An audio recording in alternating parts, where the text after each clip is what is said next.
Karen made the biggest mistake of her life. She called the cops on my 78-year-old grandpa for fishing on our own land. 3 minutes later, her HOA lost a $2 million easement, and she had no clue it was coming. Let me tell you exactly how it went down. So we own a big chunk of land just outside the city. 20 acres, including a private pond stocked with bass, catfish, and trout. It's been in our family for 3 generations. My grandpa built that dock himself. He fishes there every Sunday morning, rain or shine, in his old straw hat and lawn chair. Now, across the property line, on the other side of a little fence, is an upscale neighborhood run by, you guessed it, Karen and her HOA.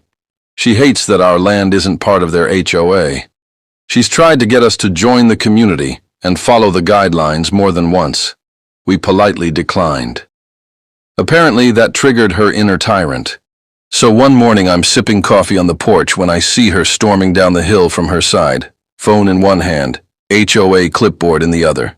She marches right up to the pond where Grandpa's sitting peacefully with his rod in the water.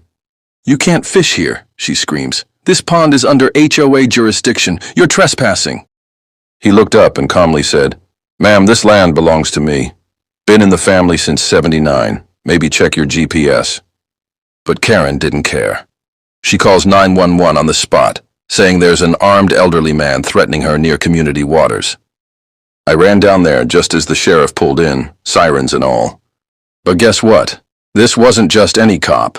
It was Deputy Lane, a good friend of my dad's. He's been fishing on our property since he was 15.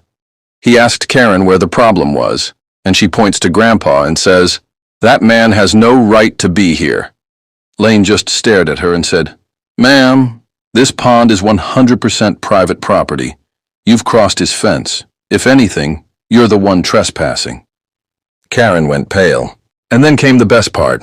While Lane lectured her, I walked back to the barn and grabbed our survey documents and deed. Tucked inside, a little clause I'd totally forgotten about, one that revoked public easement rights across our land if HOA leadership initiated any legal action or false claims against the property owner. Guess what Karen just did? Yep, that easement, gone. Which meant their HOA's shortcut trail to the lake, their ATV route, and their private utility access across our dirt road, all gone in 3 minutes flat. The HOA board tried to beg us afterward, but the damage was done. Karen got kicked off the board, and my grandpa, still fishing, still smiling. If you loved watching karma come for Karen, hit that like button, subscribe for more real justice stories.